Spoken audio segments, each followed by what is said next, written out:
بسم الله الرحمن الرحيم.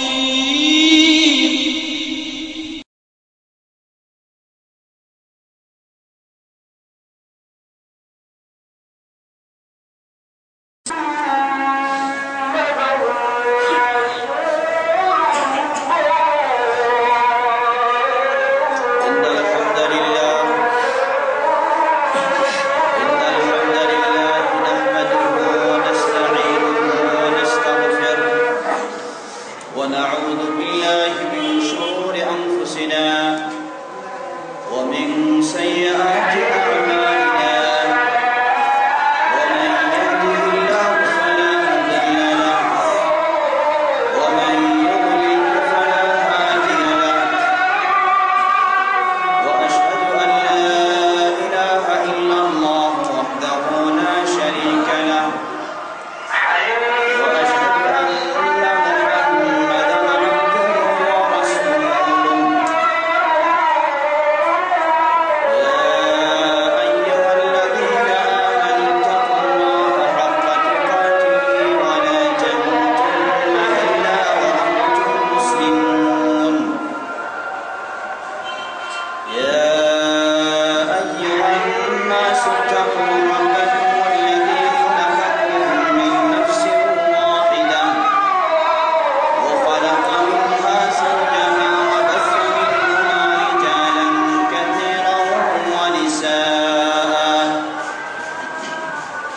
واتقوا الله الذي تساءلون به والأرحام إن الله كان عليكم رقيبا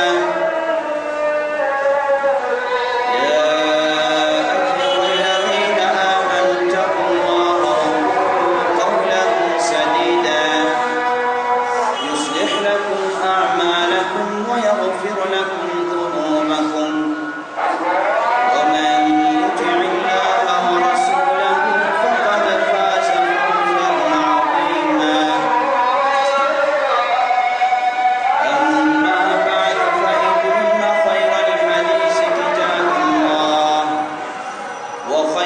هدي محمد صلى الله عليه وسلم وشر الأمور محدثاتها وكل محدثة بدعة وكل بدعة ضلالة وكل ضلالة في النار فأعوذ بالله من الشيطان الرجيم بسم الله الرحمن الرحيم اقرأ باسم ربك الذي خلق خلق الإنسان من علق اقرأ وربك الأكرم الذي علم بالقلم علم الإنسان ما لم يعلم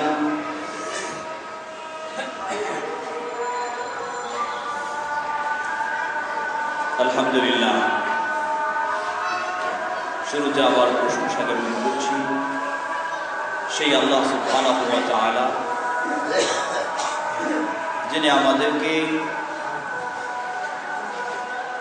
বিবেক বুদ্ধি জ্ঞান গরিমা দিয়ে অন্যান্য সৃষ্টিজীবের চেয়ে মর্যাদাশীল করেছেন, সম্মানিত করেছেন, যিনি এই বিবেক বুদ্ধি দিয়ে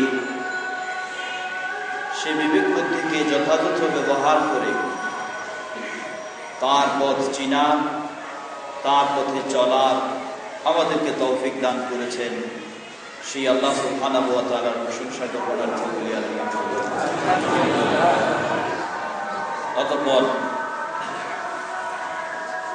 অসংখ্য সালাত ও সালাম পেশ করছি প্রিয় রাসূল মুহাম্মদ সাল্লাল্লাহু আলাইহি ওয়াসাল্লাম, তার আসহাবে কেরাম, আহলে বাইত, শেষ দিবস পর্যন্ত তার প্রতিটি একনিষ্ঠ অনুসারী। সম্মানিত মুসল্লিবৃন্দ, একটি বিষয় আমাদের কাছে স্পষ্ট ভুলে যাওয়ার কোনো সুযোগ নেই। আল্লাহ সুবহানাহু ওয়া তাআলা মানব জাতির সঠিক পথ নির্দেশনার জন্য, সঠিক পথে পরিচালনার জন্য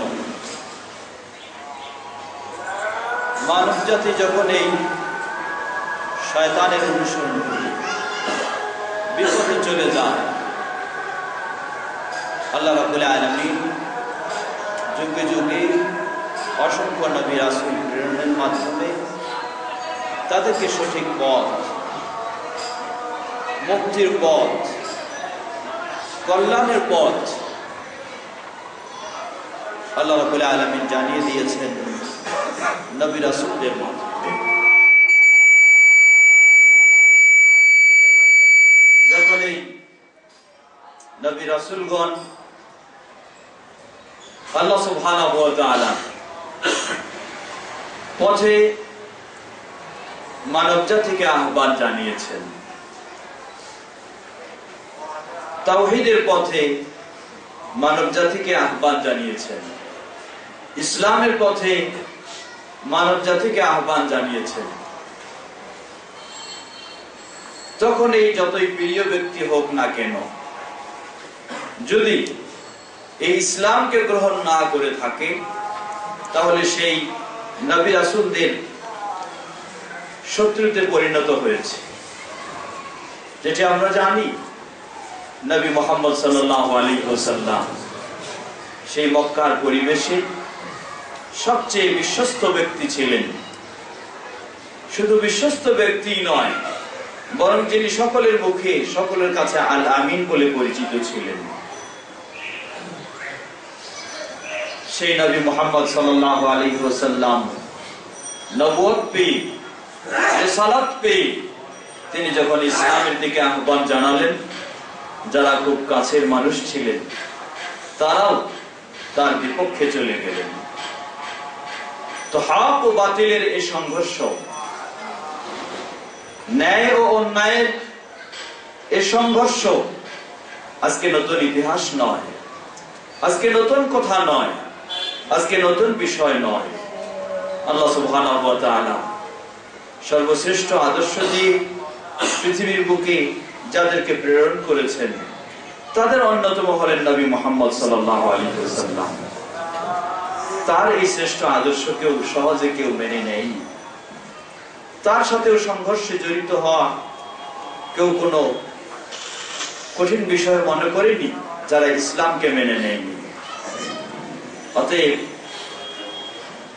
পৃথিবীতে যেখানে এই ইসলাম থাকবে, যেখানে মুসলিম থাকবে, মনে রাখতে হবে মুহাম্মদ সাল্লাল্লাহু আলাইহি ওয়াসাল্লাম এর বিপক্ষে যেমন তাওহীদের দাওয়াতের বিপক্ষে তাওহীদ বিদ্বেষীদের অবস্থান ছিল, ইসলাম বিদ্বেষীদের অবস্থান ছিল, আজও কিয়ামত পর্যন্ত পৃথিবীর যেখানে মুসলিম থাকবে, যেখানে ইসলাম থাকবে, ইসলাম ও মুসলিম বিদ্বেষীদের অবস্থান সেরকমই শক্ত বা আরো বেশি শক্ত থাকতে পারে। সহিহ হাদিসে এসেছে, আল্লাহ রাসূল সাল্লাল্লাহু আলাইহি ওয়াসাল্লাম বলেন, ইন্না আশাদ্দাল বালা'i আল আম্বিয়া সুম্মা আল আমসালু ফাল আমসাল। পৃথিবীর বুকে এই সত্য প্রচারের জন্য, এই তাওহীদের দাওয়াত দেওয়ার জন্য, আল্লাহর দ্বীনকে প্রচার প্রসারের জন্য সবচেয়ে বেশি বিপদের সম্মুখীন হয়েছেন যারা, তারা হলেন নবীগণ, নবী রাসূলগণ। সুম্মাল আমসাল ফাল আমসাল। অতঃপর নবী রাসূলদের মতো পর্যায়ক্রমে যার ঈমান যেই পর্যায়ে রয়েছে, তিনি তত বিপদের সম্মুখীন হবেন। রাসূল সাল্লাল্লাহু আলাইহি ওয়াসাল্লামের সেই সাহাবায়ে কেরাম তারাও এই বিপদের সম্মুখীন হয়েছেন। তারা কি ধরনের বিপদের সম্মুখীন হলেন? প্রসিদ্ধ সাহাবী সাদ ইবনে আবি ওয়াক্কাস রাদিয়াল্লাহু তাআলা আনহু প্রসিদ্ধ সাহাবী খাব্বাব ইবনে আরত রাদিয়াল্লাহু তাআলা আনহু রাসূল সাল্লাল্লাহু আলাইহি ওয়াসাল্লাম কাবার ছায়াতলে একটু বিশ্রামরত আছেন। সেখানে গিয়ে বললেন, হে আল্লাহর রাসূল সাল্লাল্লাহু আলাইহি ওয়াসাল্লাম, ইসলাম গ্রহণের কারণে, ইসলাম মানার কারণে বহু নির্যাতনের শিকার হতে হচ্ছে, বহু নিষ্পেষণের শিকার হতে হচ্ছে, বহু গালিগালাজ, বহু ব্যথাকে মেনে নিতে হচ্ছে। আলা তাস্তানসিরুল্লাহ আলা তাদউল্লাহ লানা, আপনি কি আমাদের জন্য আল্লাহর কাছে একটু সাহায্য আবেদন করবেন না? আপনি কি আমাদের জন্য আল্লাহর কাছে একটু দোয়া করবেন না? আল্লাহ যেন আমাদেরকে এই নির্যাতন থেকে, এই নিষ্পেষণ ও নিপীড়ন থেকে আল্লাহ যেন আমাদেরকে মুক্তি দেন, এজন্য কি একটু দোয়া করবেন না? রাসূল সাল্লাল্লাহু আলাইহি ওয়াসাল্লাম সাহাবীর এই আবেদনে তিনি কি করলেন? সাথে সাথেই আল্লাহর কাছে তিনি এই নির্যাতন নিষ্পেষণ থেকে মুক্তির জন্য দোয়া করে ফেললেন তা নয়, বরং রাসূল সাল্লাল্লাহু আলাইহি ওয়াসাল্লাম সাহাবীকে বললেন, দেখো আজকে তোমরা তাওহীদের উপরে রয়েছো, আজকে তোমরা শিরককে বর্জন করেছো, আজকে তোমরা কুফরকে বর্জন করে ঈমানের উপরে রয়েছো, তাই এই নির্যাতন নিষ্পেষণের শিকার হচ্ছে তোমরা, এই নিষ্ঠুরতার শিকার হচ্ছে তোমরা, এই অন্যায় অবিচারের শিকার হচ্ছে তোমরা, এই জুলুম নির্যাতনের শিকার হচ্ছে তোমরা। তোমরা তোমাদের পূর্ববর্তী যারা ছিল তাদের অবস্থা কি তোমরা একটু চিন্তা করেছো? ফায়ুজাউ রাজুলুম মিনহুম ওয়া ইউহফারু লাহু ওয়া ইউজাউ আল মিনশার ইউদাউ আলা রাসিহি। পূর্ববর্তী এমন ব্যক্তি ছিলেন যারা ইসলামের উপর থাকার কারণে, দ্বীনের উপর থাকার কারণে, তাওহীদের উপর থাকার কারণে তাদেরকে কি ধরনের শাস্তি ও নির্যাতনের সম্মুখীন হতে হয়েছে? তাদেরকে নিয়ে আসা হয়েছে, নিয়ে এসে মাটির গর্ত করে অর্ধদেহ মাটিতে চেপে রেখে করাত মাথার উপর দিয়ে, করাত দিয়ে গোটা বডিকে দ্বিখণ্ডিত করে দেওয়া হয়েছে। ওয়াযালিকা লা ইয়াসুদ্দুহু আন দীনিহি। এরপরেও এই নির্যাতন, এই নিষ্পেষণ, এই নিষ্ঠুর আচরণ ও এই কঠিন শাস্তিও তাদেরকে তাদের দিন থেকে কখনো ফেরাতে পারেনি। তাদের এমন হয়েছে, হাদিসটি সহিহ বুখারী হাদিস, তাদের এমন হয়েছে যে তাদের কাউকে নিয়ে আসা হয়েছে, নিয়ে এসে লোহার চিরুনি দিয়ে শরীরের হাড় থেকে গোশতগুলোকে খুলে নেওয়া হয়েছে। ওয়াযালিকা লা ইয়াসুদ্দুহু আন দীনিহি। এরপরেও এই শাস্তিও তাদেরকে তাদের দিন থেকে সরাতে পারেনি। রাসূল সাল্লাল্লাহু আলাইহি ওয়াসাল্লাম সাহাবীদেরকে যে কঠিন পরিবেশে তারা রয়েছেন সেটাকে হালকা করে দেওয়ার জন্য ব্যবস্থা নেবেন, তা না করে তিনি আরো কঠিন পরিস্থিতি, পরিবেশ আসতে পারে, এটা যেন তিনি সুসংবাদ বা এটাই যেন তাদেরকে এই কিচ্ছুরূপ তিনি বললেন। সুতরাং এরপরে তিনি বললেন, তবে অবশ্যই সুসংবাদ রয়েছে, এমন এক সময় আসবে আল্লাহ সুবহানাহু ওয়া তাআলা লা ইউতিম্মান্না হাযাল দ্বীন, আল্লাহ রাব্বুল আলামিন ও হাযাল আমরা, এই দ্বীনকে পরিপূর্ণতা দান করবেন যখন, তিনি সেই সময় উদাহরণ দিয়ে বললেন, সেই ইয়ামানের সানা, সেটা থেকে হাজরামাউত পর্যন্ত এই দীর্ঘ পথ কোন মানুষ যখন অতিক্রম করবে সম্পূর্ণভাবে নিরাপদ, একমাত্র আল্লাহ সুবহানাহু ওয়া তাআলাকে ছাড়া আর কারো কোনো ভয় তার থাকবে না। এমন পরিবেশ আল্লাহ সুবহানাহু ওয়া তাআলা পৃথিবীতে দিবেন। ওয়ালাকিন্নাকুম তাস্তাজিলুন, কিন্তু তোমরা যেন তড়িঘড়ি করছো, সেই নিরাপদের পরিবেশ তোমরা খুব তাড়াতাড়ি পেতে চাচ্ছ। সম্মানিত মুসলিমবৃন্দ, যে বিষয়টি আমাদের স্মরণ করা উচিত, সুতরাং মুসলিম উম্মাহ যেখানে রয়েছে, যে দেশে রয়েছে, যে ভূখণ্ডে রয়েছে, এই মুসলিম সমাজকে কেন্দ্র করে, ইসলামপন্থীদেরকে কেন্দ্র করে ইসলাম বিদ্বেষী, মুসলিম বিদ্বেষীদের নানা রকম ষড়যন্ত্র, নানা রকম তাদের অন্যায়, অবিচার ও নির্যাতন, নিষ্ঠুরতা হবে না এটি কথা নয়, বরং হতে পারে, হবে, এটাই স্বাভাবিক। কিন্তু মুসলিম কি চায়? আসলে একজন মুসলিম ব্যক্তি যিনি আল্লাহতে বিশ্বাসী, যিনি আল্লাহকে সন্তুষ্ট করতে চান, তার প্রকৃত শান্তি মূলত দুনিয়াতে নেই। তিনি দুনিয়াতে শান্তি চান না। দুনিয়ার ক্ষণিকের জীবন এটি এমনি কেটে যাবে। তার প্রকৃত শান্তি হচ্ছে সেই জান্নাতে।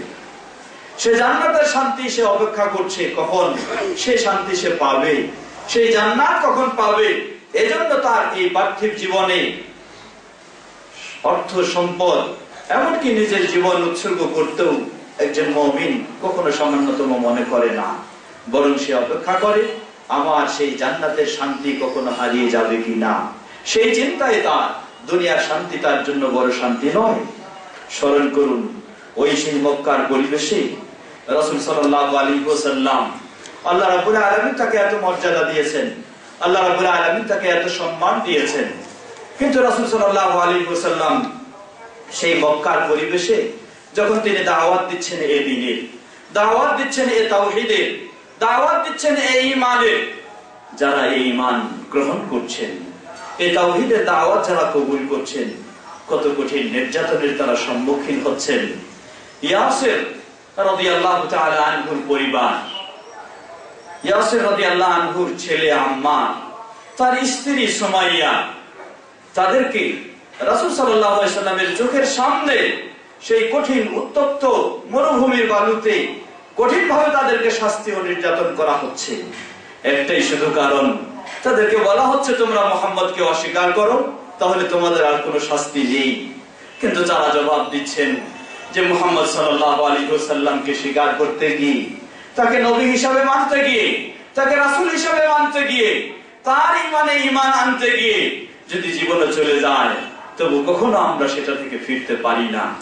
এই কঠিন নির্যাতনে সেখানে শাহাদাত বরণ করলেন সর্বপ্রথম মুসলিম রমণী সুমাইয়া রাদিয়াল্লাহু তাআলা আনহা। রাসূল সাল্লাল্লাহু আলাইহি ওয়াসাল্লাম পাশ দিয়ে অতিক্রম করছেন, তিনি সচক্ষে এই কঠিন অবস্থা দেখছেন, কিন্তু করার কিছু নেই। নেই কোনো ক্ষমতা, নেই কোনো অস্ত্রশস্ত্র, নেই কোনো জনবল, নেই কোনো প্রতিবাদের মতো তার শক্তি। শুধু মুখ দিয়ে তিনি সান্ত্বনায় দিচ্ছেন, বললেন ইয়া আলা ইয়াসির ফাসবরান, ইয়া আলা ইয়াসির ফাইন্না মাওয়াইদাকুমুল জান্নাহ। ধৈর্য ধারণ করো হে ইয়াসিরের পরিবার, তোমাদের কি নির্যাতন, কি নিষ্পেষণ, কি নিষ্ঠুরতা তোমরা অনুভব করছো, বা কি শাস্তি আজকে পাচ্ছ, আমার চোখ দিয়ে দেখছি। আমি তোমাদের কাছ দিয়ে অতিক্রম করছি, কিন্তু প্রতিরোধ করার মতো তো আমার ক্ষমতা নেই, আমার সেই প্রস্তুতি নেই, সেই সুযোগ নেই। সুতরাং তোমাদেরকে এতটুকু আমি বলছি, সাবরান ইয়া আলা ইয়াসির, হে ইয়াসিরের পরিবার, তোমরা ধৈর্য ধারণ করো। ফাইন্না মাওয়াইদাকুমুল জান্নাহ, দুনিয়াতে কষ্ট হলেও তোমাদেরকে প্রতিশ্রুতি দিচ্ছি তোমাদের জন্য অপেক্ষা করছে জান্নাত। একজন মুমিন মুসলিম দুনিয়াতে ঈমানের উপর থাকার কারণে অনেক কষ্টই সে পেতে পারে, কিন্তু জান্নাতকে সে কখনো ভুলে যেতে পারে না। দুনিয়ার শান্তি তার হারিয়ে যেতে পারে, কিন্তু জান্নাতের শান্তিকে সে কখনো হারাতে পারে না। কারণ যে জান্নাতের অপেক্ষায় থাকবে, জান্নাতের পথে চলবে, তার স্থান তো হবে জান্নাতে। আর যে দুনিয়ার শান্তি নিয়ে ব্যস্ত হয়ে যাবে, জান্নাতকে ভুলে যাবে, কোনো সন্দেহ নেই তার জন্য অপেক্ষা করছে জান্নাতের বিপরীত বিষয়টি, জাহান্নাম। সম্মানিত মুসল্লিবৃন্দ, সুতরাং আপনি যেই দেশে, যেই পরিবেশে, যেখানে থাকুন না কেন পৃথিবীর যে ভূখণ্ডেই, মনে রাখতে হবে আপনাকে, আপনি ইসলাম পালন করবেন, জান্নাতি হবেন, এত সহজে নয়। আপনার সামনে অনেক সমস্যা আসতে পারে, আপনাকে অনেক পরীক্ষার সম্মুখীন হতে পারে, আপনাকে অনেক বিপদের শিকার হতে পারে। এতে কোনো সন্দেহ নেই, একজন মুমিন মুসলিম সে আসল শান্তি আল্লাহ সুবহানাহু ওয়া তাআলা প্রস্তুত করে রাখা সেই জান্নাতের শান্তি আশা করবে, সেটাই কামনা করবে, সে পথেই সে অগ্রসর হবে। আল্লাহ রাব্বুল আলামিন আমাদেরকে সে ধরনের ধৈর্য ধারণ করার তৌফিক দান করুন, সে ধরনের কঠিন মজবুত ঈমান আমাদেরকে দান করুন। সম্মানিত মুসল্লিবৃন্দ, নতুন বছর আমরা শুরু করতে যাচ্ছি। নববর্ষে সেই খ্রিস্টান সমাজের অমুসলিমদের ইসলাম বিরোধী সমাজের বহু রকমের কর্মসূচি, বহু রকমের তাদের পরিকল্পনা প্রতি বছরে সেই ইহুদ সমাজ, সেই খ্রিস্টান সমাজ, সেই অমুসলিম সমাজ, প্রতিবেশী সেই মুশরিক সমাজ এই মুসলিম ভূখণ্ডকে কেন্দ্র করে বহু রকমের পরিকল্পনা তৈরি করে থাকে। এই মুসলিম সমাজকে কেন্দ্র করে বহু রকমের কর্মসূচি, নতুন নতুন পরিকল্পনা তারা আরো হাতে নেয়। কিভাবে এই মুসলিম সমাজকে নষ্ট করা যাবে, কিভাবে এই মুসলিম সমাজকে ঈমান ইসলাম থেকে দূরে সরানো যাবে, যার কর্মসূচি হিসাবে বা পরিকল্পনা হিসাবে বলা যেতে পারে দিনের পর দিন এই মুসলিম উম্মাহ বা এই মুসলিম সমাজের, এই মুসলিম দেশের জনগণের সন্তানদের ইসলাম শিক্ষার পথ পদ্ধতি, পরিবেশ যেন দিনের পর দিন সংকুচিত হয়ে আসছে। আজকে আপনি আপনার ছেলেকে স্কুলে পাঠাবেন, তাকে সেখানে শিক্ষা দেওয়া হবে নাস্তিকতা, কোনো সন্দেহ নেই, নির্বিঘ্নে, একেবারে খোলামেলা, সুন্দরভাবে, কিন্তু সেখানে ইসলাম শেখানোর কথা কিছু বলবেন, আপনার প্রতিষ্ঠানের জন্য বহু বাধা এসে যাবে, আপনার প্রতিষ্ঠানকে বহু হুমকির সম্মুখীন হতে হবে। সুতরাং স্কুল বলেন, কলেজ বলেন বা আরো কিছু, এমনকি ধর্মীয় প্রতিষ্ঠান যেগুলি, ইসলামী শিক্ষা প্রতিষ্ঠানগুলো যেগুলিকে আমরা চিনি, সেগুলিকেও পর্যায়ক্রমে কিভাবে তার ইসলামী মূল্যবোধের চিন্তাগুলিকে সংকুচিত করে দেওয়া হয়, কিভাবে সেগুলিকে আরো নষ্ট করে দেওয়া হয়। উদাহরণস্বরূপ ধরে নেন, একটা ক্লাস যেমন আলিয়া মাদ্রাসায় পড়ানো হয়, সেখানে একটা বাংলা সাহিত্য পড়া হয়। এই বাংলা সাহিত্যে মুসলিম সাহিত্য কি কোনো নেই? অথচ আলিয়া মাদ্রাসার এই বাংলা সাহিত্যে সরাসরি যেগুলি মুশরিক এবং হিন্দু ও নাস্তিক তাদের সাহিত্য, যেগুলি গল্প, পদ্য, গদ্য, সেগুলি দিয়ে সেখানে ভরে দেওয়া হয়েছে। তাহলে আপনি আজকে মাদ্রাসা পড়তেছেন, আধুনিক মাদ্রাসার নাম দিয়ে, আধুনিক ইসলামী শিক্ষা প্রতিষ্ঠানের নাম দিয়ে, সেখানে আধুনিকতা বা উন্নত শিক্ষার মান দিতে গিয়ে আপনাকে সেখানেও শুধু বাইরে একটা লেভেল রয়েছে ইসলামী শিক্ষা, কিন্তু ভিতরে, তার ভিতরে যত কিছু, সেখানে ইসলাম বিরোধী, বিদ্বেষী ও খারাপ চিন্তাগুলি একজন ছাত্রের মাঝেও এসে যায়, সেই পরিবেশও সেখানে তৈরি হয়ে যাচ্ছে। সম্মানিত মুসলিমবৃন্দ, সুতরাং একজন মুসলিম এক্ষেত্রে তার অবস্থান কি হতে পারে? সমাজে কোনো শিক্ষা প্রতিষ্ঠান নেই, দেশে কোনো শিক্ষা প্রতিষ্ঠান নেই, তাই কি আপনার ছেলেদেরকে, আপনার সন্তানদেরকে আপনি ইসলাম সম্পর্কে কিছুই ধারণা দেবেন না, কিছুই শিক্ষা দেবেন না? না, তা তো কখনো হতে পারে না।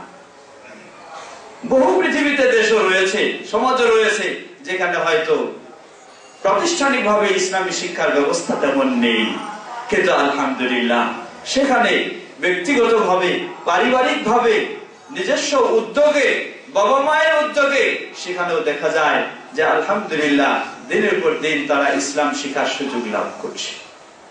আজকে খোঁজ নিন, আলহামদুলিল্লাহ সেই ইউরোপ আমেরিকার খোঁজ নিন, সেখানে আলহামদুলিল্লাহ অনেক ভাই রয়েছেন, আমাদের দেশি বাংলাদেশি ভাই রয়েছেন, সেখানে অনেক বোন রয়েছেন বাংলাদেশি, তারা এই দেশে থাকা অবস্থায় যতটুকু ইসলাম মানতেন, সেখানে গিয়ে আলহামদুলিল্লাহ অনেক গুণ বেশি আরো ভালোভাবে ইসলাম মানার সুযোগ পেয়েছেন।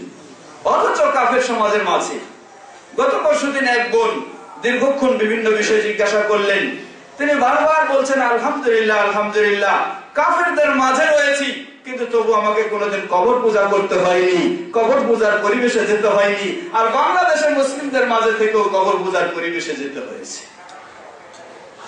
তো আলহামদুলিল্লাহ সেই সমাজের খোঁজ নিন আপনি, সেখানেও মানুষ দিনের পর দিন ইসলাম গ্রহণ করছে, অন্য ধর্ম গ্রহণকারীর সংখ্যা যত, তার চেয়ে অনেক অনেক গুণে ইসলাম ধর্ম গ্রহণকারীর সংখ্যাদের পরিমাণ আরো অনেক বেশি। আলহামদুলিল্লাহ নেই তাদের কোন ইসলাম শিক্ষার প্রাতিষ্ঠানিক ব্যবস্থা, কোন প্রতিষ্ঠান নেই, এরপরও তারা আলহামদুলিল্লাহ ইসলাম শিখছে।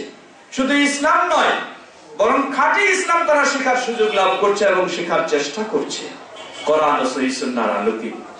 আমাদের দেশে ইসলামী শিক্ষার প্রতিষ্ঠান যেগুলি রয়েছে, সেই প্রতিষ্ঠানগুলো তো আরেক সমস্যায় সম্মুখীন বা আরেক সমস্যার মাঝে রয়েছে। সেটি হলো, আপনি সেই প্রতিষ্ঠানগুলিতে আপনার ছেলেকে যদি কোরআন ও সুন্নাহর আলোকে ইসলামকে শেখানোর চেষ্টা করেন, তা আপনি পারবেন না। আপনাকে নির্দিষ্ট একটি মাযহাবের আলোকে সেখানে শিক্ষা আপনার ছেলেকে নিতে হবে। সেটা আলিয়া মাদ্রাসায় বলুন, আর কওমি মাদ্রাসায় বলুন, আর সেই ইউনিভার্সিটি কলেজের সিলেবাসে বলুন, সেখানে আপনাকে একটি মাযহাবের সীমারেখা বা একটি মাযহাবের সেই গণ্ডের আলোকে তাকে ইসলাম জানতে হবে। উন্মুক্ত ভাবে সেখানেও সে ইসলাম শেখার সুযোগ পাচ্ছে না। সুতরাং একজন মুমিন মুসলিম, তাকে বছর শুরু হচ্ছে, আপনি আপনার সন্তানকে শিক্ষা দেওয়ার জন্য, আপনার সন্তানকে শিক্ষিত করে গড়ে তোলার জন্য বিভিন্ন প্রতিষ্ঠানে দৌড়াচ্ছেন, বিভিন্ন প্রতিষ্ঠানে দৌড়ঝাঁপ করছেন। কিভাবে কোন প্রতিষ্ঠানে আপনার ছেলেকে আপনি ভর্তি করতে পারেন, কিভাবে কোন প্রতিষ্ঠানে আপনি আপনার ছেলেকে উন্নত শিক্ষায় শিক্ষিত করতে পারেন, সেজন্য আপনি ছুটছেন। আপনি কি একটু চিন্তা করেছেন নতুন বৎসরে আপনার ছেলেকে বিভিন্ন ক্লাসে বিভিন্ন বিষয়ে শিক্ষার যেমন চিন্তা করছেন, আপনার ছেলেকে বা আপনার মেয়েকে সে যেন আপনার মতো ইসলাম সম্পর্কে কিছুটা হলেও জানে, সে যেন আল্লাহ সম্পর্কে কিছুটা হলেও চিনে বুঝে, এই চিন্তাটুকু আপনি কতটুকু করেছেন? একজন মুসলিম বাবা হিসাবে, একজন মুসলিম মা হিসাবে সন্তানকে এই নতুন বছরে বিভিন্ন শিক্ষা দেওয়ার পাশাপাশি আপনাকে এই চিন্তাটুকু মাথায় নিয়ে আসতে হবে। এই কর্মসূচিটিও আপনাকে অবশ্যই হাতে নিতে হবে, না হলে পর্যায়ক্রমে আমাদের সন্তানেরা কোন পথের দিকে অগ্রসর হচ্ছে বিষয়টি বলার অপেক্ষা রাখে না। আল্লাহ সুবহানাহু ওয়া তাআলা আমাদের সকলকে আমাদের পরিবার টুকরা শিশু সন্তানদের জন্য ভালো কর্মসূচি, ভালো পরিকল্পনা যেন আমরা গ্রহণ করতে পারি, আল্লাহ আমাদের সকলকে সে তৌফিক দান করুন। আমিন ওয়া আমিন।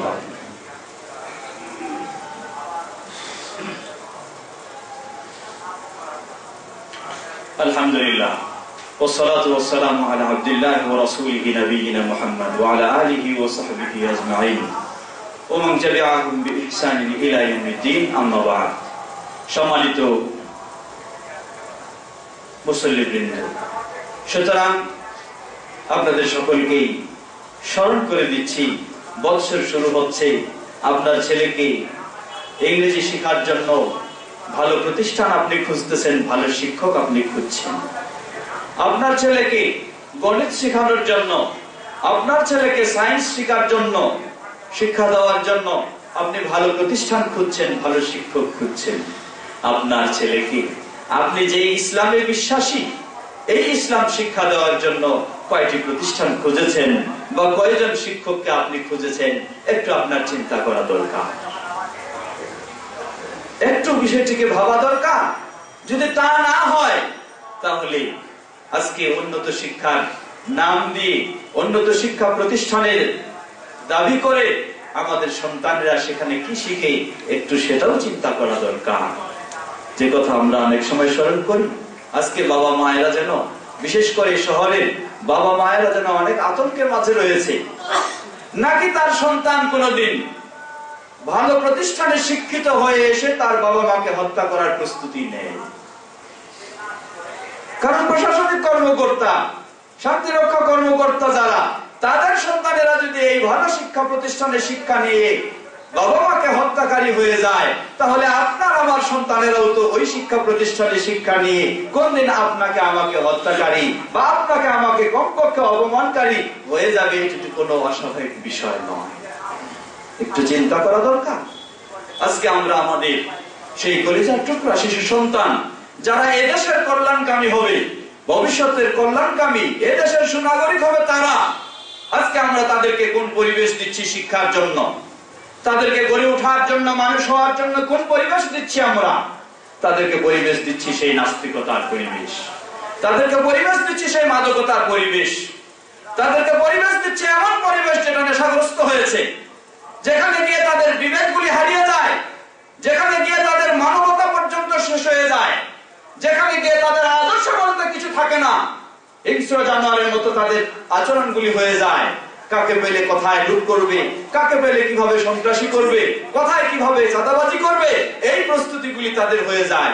যদি এমনই হয়ে থাকে আমাদের শিক্ষা প্রতিষ্ঠান, যদি এমনই হয়ে থাকে আমাদের সন্তানদেরকে শিক্ষা দেওয়ার বিষয়, যদি এমনই হয়ে থাকে আমাদের এই দেশের সন্তানদের শিক্ষার পরিবেশ, তাহলে এই দেশে তো সুনাগরিক তৈরি হবে না। এই দেশের কল্যাণকামী পরবর্তী প্রজন্ম হিসাবে তো আমরা তাদেরকে পাবো না। যারা বাবা মার সাথে এই আচরণ করতে পারে, তারা সমাজের সকল মানুষের সাথে এই আচরণ করতে পারবে, এতে কোনো সন্দেহ নেই, বরং আরো বেশি করবে। সম্মানিত মুসলিম ভাই ও বোনেরা, সুতরাং আমরা শুধু উপস্থিত মুসলিম সমাজকে নয়, গোটা দেশকে এবং দায়িত্বশীলদেরকে এই আহ্বানে জানাতে চাই, আসুন বিষয়টা নিয়ে একটু চিন্তা করি। আমাদের সন্তানেরা যেন দেশের একজন সুনাগরিক হতে পারে, আমাদের সন্তানেরা যেন দেশের কল্যাণকামী হতে পারে, আমাদের সন্তানেরা যেন সমাজের কল্যাণকামী হতে পারে। তাহলে একটি পথ, তাদেরকে ইসলামী মূল্যবোধের আলোকে শিক্ষা দিতে হবে, ইসলামী মূল্যবোধের আলোকে গড়ে তুলতে হবে, না হলে এর বিকল্প কোনো পথ নেই, আমরা নিশ্চিতভাবে সেটি বলতে পারি। তাই আমরা কর্তৃপক্ষের কাছেও বা দায়িত্বশীলদের কাছেও এই আহ্বান জানাবো, অন্যভাবে প্রতিটি অভিভাবকের কাছেও এই আহ্বান জানাবো। বছরের শিক্ষাবর্ষে নতুন শুরু হচ্ছে, আপনার সন্তানকে আপনি কি শিক্ষা দিচ্ছেন একটু আপনাকে চিন্তা করা দরকার। এর অর্থ এই নয় যে আপনার সন্তানকে শুধু মাদ্রাসায় গিয়ে সেখানে পড়াবেন, ডাক্তার বানাতে পারবেন না, ইঞ্জিনিয়ার বানাতে পারবেন না, বা আরো কিছু বানাতে পারবেন না, এটি কখনো নয়। আপনি অবশ্যই আপনার সন্তানকে ডাক্তার বানাবেন, অবশ্যই আপনার সন্তানকে ইঞ্জিনিয়ার বানাবেন, আরো কিছু বানাবেন, কোনো অসুবিধা নেই, কোনো বাধা নেই। বাধা হলো আপনার সন্তান ডাক্তার হতে গিয়ে যেন নাস্তিক ডাক্তার না হয়, আপনার সন্তান ইঞ্জিনিয়ার হতে গিয়ে যেন নাস্তিক ইঞ্জিনিয়ার না হয়। যদি এমন ইঞ্জিনিয়ার হয় যে আল্লাহকেও জানে না, আল্লাহকেও মানে না, আল্লাহকেও ভয় করে না, তাহলে এই ইঞ্জিনিয়ার দিয়েই তো রানা প্লাজার মতো ভবন তৈরি হবে। আর যদি এমনই ডাক্তার হয় যে আল্লাহকেও জানে না, আল্লাহকেও মানে না, আল্লাহকেও ভয় করে না, তাহলে এই ডাক্তারই তো কসাই ডাক্তার যাদেরকে বলে সমাজে চিনা হয়, এমনই ডাক্তার হবে যে সামান্য কিছু পয়সার জন্য একজন রোগীকে, সুস্থ রোগীকে সে ক্ষত করে, আহত করে, অর্থাৎ অপারেশন করতে চাইবে শুধু কিছু টাকার জন্যই। আর যদি সেই ইঞ্জিনিয়ারের মাঝে আল্লাহর ভয় থাকতো, তাহলে মানুষকেও সে ধোঁকা দিত না, আল্লাহকেও সে ধোঁকা দিত না। সেই ডাক্তারের মাঝে যদি মানুষ আল্লাহর ভয় থাকতো, আল্লাহর প্রতি তার আস্থা থাকতো, তাহলে সে কখনো মানুষের সাথেও জুলুম করে, অন্যায় করে, কষ্ট দিয়ে এভাবে টাকা উপার্জনের পথকে বেছে নিত না। ঠিক একই ভাবে যারা আমাদের নেতৃত্ব দেবে, তাদের মাঝেও যদি আল্লাহর ভয় থাকতো, ইসলামী মূল্যবোধে গড়ে উঠতো, তাহলে আজকে দুর্নীতির সমুদ্রে আমরা হাবুডুবু খেতাম না। এমন কোন ক্ষেত্র নেই, এমন কোন পরিবেশ নেই, এমন কোন প্রতিষ্ঠান নেই, এমন কোন অফিস নেই, এমন কোন জায়গা নেই যেখানে দুর্নীতি ছাড়া কিছুই নেই, ভালো কোন নীতি নেই। কারণ কি? এর কারণ একটাই, গুরুত্বপূর্ণ কারণ হলো একটাই, সেটা হলো যদি ওই অফিসার আল্লাহকে ভয় করে, তাকে আল্লাহর কাছে জবাব দিতে হবে, এই আস্থা, এই বিশ্বাস যদি তার থাকে, তাহলে সে কখনো দুর্নীতিতে লিপ্ত হবে না, সে ন্যায় নীতির সাথে কাজ করার চেষ্টা করবে। কোন দায়িত্বশীল সে যদি আল্লাহকে ভয় করত, তাহলে কখনো সে ন্যায় নীতি বা কখনো দুর্নীতিতে আশ্রয় না নিয়ে ন্যায় নীতির সাথেই কাজ করত। স্মরণ করুন, আমিরুল মুমিনিন ওমর ইবনুল খাত্তাব রাদিয়াল্লাহু আনহুর ব্যাপারে সুপ্রসিদ্ধ একটি ঘটনা বলা হয়। গ্রাম্য মানুষ এসে দেখছেন যে আমিরুল মুমিনিন খোলা মাঠে, খোলা জায়গায় বালুর উপর তিনি ঘুমিয়ে রয়েছেন, নিরাপদে তিনি ঘুমাচ্ছেন। সেই গ্রাম্য মানুষ, সেই ব্যক্তি, তিনি এসে মন্তব্য করলেন, ইয়া আমিরুল মুমিনিন আদাইতাল আমানা ফাআমিনতা ফানিমতা, আপনার উপর অর্পিত দায়িত্ব আপনি ইনসাফের সাথে পালন করেছেন, যার কারণে আজকে আপনি নিরাপদ। আপনার পিছনে কোনো সন্ত্রাসীও ধাওয়া করছে না, আপনার পিছনে কোনো মাজলুম ব্যক্তিও প্রতিশোধ নেওয়ার জন্য খুঁজছে না। আপনি ইনসাফের সাথে আপনার দায়িত্ব পালন করেছেন, তাই আপনি নিরাপদ, এবং নিরাপদে খোলা মাঠে আপনি ঘুমাচ্ছেন, কেউ আপনাকে তাড়াও করছে না পিছন দিক থেকে। অবস্থা আজকে আমাদের তাই হয়েছে। কেউ নিরাপদে নাই, কোন দায়িত্বশীলতারা নিরাপদে নাই। কারণ কি? এর একটা অন্যতম কারণ, সকলেই জালেম সেজে গেছে আর অন্যরা সকলেই যেন মাজলুম হয়ে গেছে। অতএব মাজলুম আর কতদিন ছাড় দিবে? সে কোনো না কোনো পন্থা অবলম্বন করে সেও তো কিছু তার অবস্থানে ফিরে আসার চেষ্টা করবে। সুতরাং সমাজে যদি আমরা শান্তি চাই, সমাজে যদি আমরা নিরাপদ পরিবেশ চাই, আমরা দেশ যদি শান্তি শৃঙ্খলা মুক্ত, শান্তি শৃঙ্খলা যুক্ত বা শান্তি শৃঙ্খলার দেশ গড়তে চাই, তাহলে আমাদেরকে এক পথেই ফিরে আসতে হবে। সেটি হলো পৃথিবীর বুকে একটাই হলো নির্ভেজাল নিখুঁত শান্তির ধর্ম এবং শান্তির জীবন বিধান, সেটার নামই হলো ইসলাম। এই ইসলামে আমাদেরকে মেনে নিতে হবে। ইসলামের আলোকে আমাদের সকল দায়িত্বশীলদেরকে গড়ে উঠতে হবে। ইসলামের আলোকে আমাদের সন্তানদেরকে শিক্ষিত করতে হবে। তাহলে আমাদের সমাজে শান্তি আসতে পারে, আমাদের পরিবেশে শান্তি আসতে পারে, আমাদের সমাজে ন্যায় প্রতিষ্ঠা হতে পারে। না হলে এর বিকল্প কোনো পথ নেই। সম্মানিত মুসল্লিবৃন্দ, খুতবার সময় শেষ, আর দীর্ঘ করার সুযোগ নেই। পরিশেষে আপনাদের সকলকে আবারও বিষয়টি স্মরণ করে দিচ্ছি। হয়তো আপনি প্রতিষ্ঠান পাচ্ছেন না, সমাজে ব্যবস্থা নেই, দেশে প্রতিষ্ঠান নেই আপনার সন্তানকে ইসলাম শেখানোর জন্য, তাহলে আপনি আপনার সন্তানকে যে একেবারে ইসলাম মুক্ত করে গড়বেন তা কখনো নয়। বরং যেটি উদাহরণ একটু আগেই বললাম, আমরা সেই ইউরোপ আমেরিকার মতো পরিবেশেও আলহামদুলিল্লাহ সেখানেও ঘরে ঘরেও নিজেদের মধ্য দিয়েই তারা ইসলাম শিখে সঠিক ইসলাম জানার ও মানার সম্ভব তাদের হচ্ছে, পরিবেশ তাদের মাঝে তৈরি হচ্ছে। আর আমাদের পরিবেশ তো সেই তুলনায় আলহামদুলিল্লাহ অনেক ভালো রয়েছে। এখানে যদি আপনি আমি চেষ্টা করি, তাহলে প্রতিষ্ঠানে না পেলেও কমপক্ষে বাড়িতে বসেও আপনার সন্তানদেরকে নিয়মিত যদি তাদের একটু গুরুত্ব দেই, তাকে ইংলিশ পড়ানোর জন্য যেমন ভালো শিক্ষক দিচ্ছেন, গণিত পড়ানোর জন্য ভালো শিক্ষক দিচ্ছেন, সায়েন্স পড়ানোর জন্য ভালো শিক্ষক দিচ্ছেন, আপনি তাকে সপ্তাহে বেশি না হলেও সপ্তাহে 2-4 ঘন্টা পড়ানোর জন্য, একজন ইসলাম জানানোর জন্য তাকে একটু শিক্ষকের ব্যবস্থা করুন। তাহলে আপনি আশা করতে পারবেন এই সন্তান হবে আপনার সেই সন্তান যার সুসংবাদ দিয়েছেন রাসূল সাল্লাল্লাহু আলাইহি ওয়াসাল্লাম, যে আপনি মারা যাবেন, পৃথিবীতে বেঁচে থাকবেন না, পৃথিবী থেকে বিদায় নেবেন, বেঁচে থাকবে আপনার এই সন্তান। আর আল্লাহর কাছে সে দোয়া করবে, রব্বির হামহুমা কামা রাব্বায়ানি সগীরা, যার বদৌলতে আপনি কবরে বসে এর প্রতিদান পেতে থাকবেন, কবরে বসে আপনি এর সওয়াব পেতে থাকবেন। কখন এটা হবে? এটা তো হবে তখন যখন আমি আমার সন্তানকে রবের সাথে পরিচয় ঘটাতে পারব।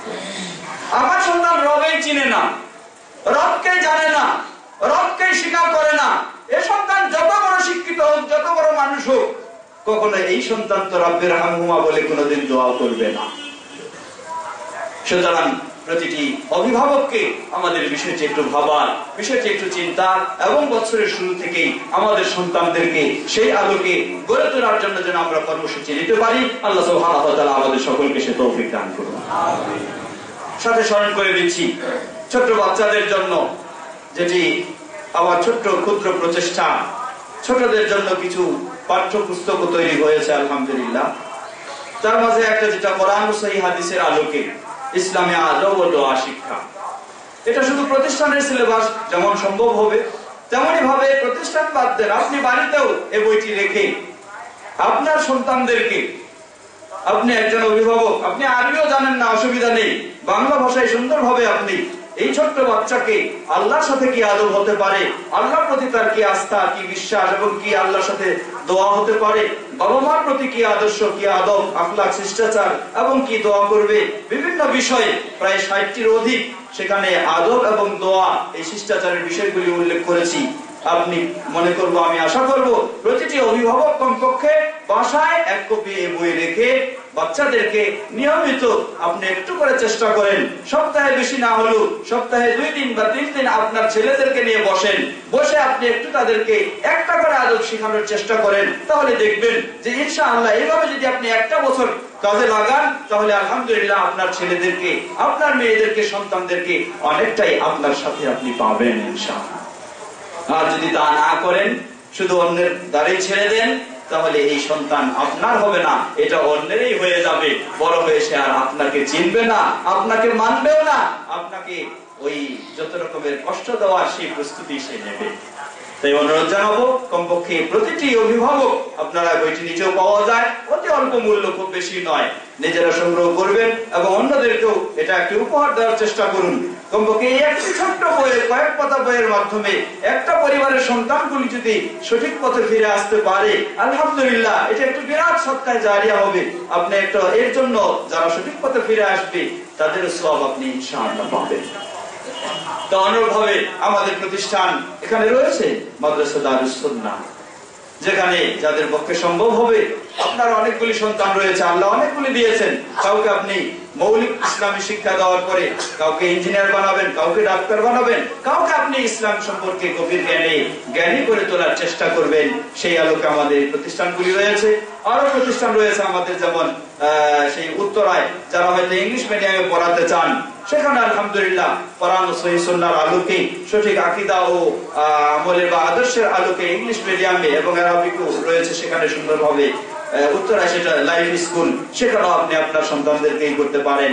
এছাড়াও আলহামদুলিল্লাহ আমাদের আরেকটি প্রতিষ্ঠান IERF, Islamic education and research ফাউন্ডেশনের একটা বড় ধরনের প্রকল্প চালু হতে যাচ্ছে অতি শীঘ্রই ইনশাআল্লাহ, যেখানে আমাদের বহুমুখী, বিশেষ করে মেয়েদের জন্য অত্যাধুনিক এবং খুব সুন্দর ও সঠিক কোরআন ও সহিহ সুন্নাহর আলোকে প্রতিষ্ঠান প্রতিষ্ঠিত হবে ইনশাআল্লাহ। সেখানেও পর্যায়ক্রমে আমরা আমাদের সন্তানদেরকে, ছেলে হোক বা মেয়ে হোক, তাদেরকে সেখানে সুশিক্ষায় শিক্ষিত করার চেষ্টা করতে পারবো। আল্লাহ রাব্বুল আলামিন আমাদেরকে সেই পথে সেভাবে অগ্রসর হওয়ার তৌফিক দান করুন। ইবাদাল্লাহ রাহিমাকুমুল্লাহ, ইন্নাল্লাহা ক্বাদ আমারাকুম আন তুসাল্লু আলা নাবিয়িকুম ওয়া ক্বাদ বাদা বিনাফসিহি ফাকাল ইন্নাল্লাহা ওয়া মালায়েকাতাহু ইউসাল্লুনা আলান নবী ইয়া আইয়ুহাল্লাযীনা আমানু সাল্লু আলাইহি ওয়া সাল্লিমু তাসলিমা আল্লাহুম্মা সাল্লি আলা মুহাম্মাদ ওয়া আলা আলি মুহাম্মাদ কামা সাল্লাইতা আলা ইব্রাহিম ওয়া আলা আলি ইব্রাহিম ইন্নাকা হামিদুম মাজিদ اللهم بارك على محمد وعلى آل محمد كما باركت على إبراهيم وعلى آل إبراهيم إنك حميد مجيد اللهم ارض عن الخلفاء الراشدين وعن سائر أصحاب نبيك الكريم اللهم أعز الإسلام والمسلمين واخذل الكفرة والمشركين ودمر ديارهم يا الله আমাদের দেশে সর্বস্তরের মানুষদেরকে ইসলামের দিকে হেদায়েত দান করুন, সকলকে ইসলামের পথে চলার তৌফিক দান করুন। সকল বিভিন্ন যে দলেরই হোক না কেন, সকল চিন্তা চেতনা বর্জন করে ইসলামের দিকে ফিরে আসার তৌফিক দান করুন। ইসলামের পথে চলার মাধ্যমে আমাদের দেশে শান্তি দান করুন। ইসলামের পথে চলার ও বলার ও করার মাধ্যমে আমাদের দেশে সকলের মাঝে শান্তি শৃঙ্খলার পরিবেশ দান করুন। সকলকে দেশের কল্যাণে, এ মুসলিম সমাজের কল্যাণে দিকে অগ্রসর হওয়ার তৌফিক দান করুন এবং সকল প্রকার অমুসলিমদের, ইসলাম বিদ্বেষীদের সেই ষড়যন্ত্রে এই মুসলিম দেশকে বা এই মুসলিম সমাজকে আল্লাহ হেফাজত করুন। আমাদেরকে সকল বাধা বিপত্তি, ঝড় তুফানেও যেন আমরা সেই সাহাবায়ে কেরাম বা পূর্ববর্তী যারা ঈমানের উপর পূর্ণ প্রতিষ্ঠিত ছিলেন, আমরা যেন সেভাবে থাকতে পারি, ঈমানের উপর পূর্ণ প্রতিষ্ঠিত হয়ে থাকতে পারি। আল্লাহ আমাদের সেই মজবুত ঈমান আমাদেরকে দান করুন। আমরা আমাদের কলিজার টুকরা শিশু সন্তানদেরকেও যেন ইসলামের আলোকে, ইসলামী মূল্যবোধের আলোকে গড়ে তুলতে পারি। আল্লাহ আমাদের সকলকে সে তৌফিক দান করুন। আমাদের সন্তানদেরকে সঠিক পথে, ইসলামের পথে হেদায়েত দান করুন। বিশেষ করে যুব সমাজ আজকে বহু ষড়যন্ত্রের শিকার, সেই যুব সমাজকেও ইসলামের দিকে চলার তৌফিক দান করুন। তাদেরকেও সেই ইসলাম বিদ্বেষীদের সেই ষড়যন্ত্র থেকে হেফাজত করুন। এই দেশকে হেফাজত করুন, এই সমাজকে হেফাজত করুন। আমাদের মাঝে উপস্থিত অনুপস্থিত অনেকে অসুস্থ রয়েছেন। বিশেষ করে আমাদের এক ভাইয়ের মা মুমূর্ষু অবস্থায়, তিনি মৃত্যুশয্যায় শায়িত বলা যেতে পারে। আল্লাহ রাব্বুল আলামিন তাকে পরিপূর্ণ সুস্থতা দান করুন। যদি হায়াত থেকে থাকে তাহলে পরিপূর্ণ সুস্থতা দান করুন, আর যদি হায়াত না থাকে তাহলে ঈমানের সাথে তার বিদায় কবুল করে নিন।